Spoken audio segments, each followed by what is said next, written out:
আমাদের অন্তর্বর্তীকালীন সরকারকে আমরা অনুরোধ করছি, আপনারা এই খুনি হাসিনার বিচার এবং সকল ফ্যাসিবাদের যারা পৃষ্ঠপোষক ছিল তাদের দৃষ্টান্তমূলক বিচারের আওতায় নিয়ে আসেন। আমরা অন্তর্বর্তীকালীন সরকার একই সাথে আন্তর্জাতিক অপরাধ ট্রাইব্যুনাল অনুরোধ করব, সকল ফ্যাসিবাদের দূষণদেরকে খুনি হাসিনাকে দেশে নিয়ে এসে তাকে ফাঁসির কাস্টে ঝুলাইতে হবে।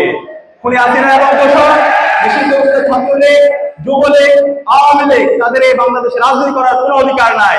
তারা হলো সন্ত্রাসী দল, তারা রাজতন্ত্র কায়েম করার মাধ্যমে বাংলাদেশের সকল সম্ভাবনাকে নষ্ট করেছে। এই বাংলাদেশের হাজার হাজার কোটি টাকা তারা লোপাট করে বাংলাদেশের অর্থনীতিকে ধ্বংস করেছে।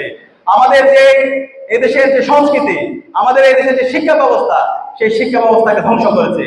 আমাদের এই দেশের যে ঐক্যবদ্ধতা, যে রাজনৈতিক সংস্কৃতি, সেই রাজনৈতিক সংস্কৃতি ধ্বংস করেছে। সুতরাং এই আওয়ামী লীগ, খুনি হাসিনা এবং তার সকল দূষণদেরকে এদেশের মাটিতে বিচারের আওতায় নিয়ে আসতে হবে। এবং একই সাথে জুলাইয়ের শহীদদের যে আকাঙ্ক্ষা, তাদের যে স্বপ্ন বৈষম্য ইনসাফ ভিত্তিক বাংলাদেশ বিনির্মাণ করা, সেই বাংলাদেশ বিনির্মাণ করার জন্য আমাদের সবাইকে ঐক্যবদ্ধ হবে। আমাদের প্রতিবাদ, আমাদের প্রতিরোধ, আমাদের লড়াই সংগ্রাম জারি রাখতে হবে।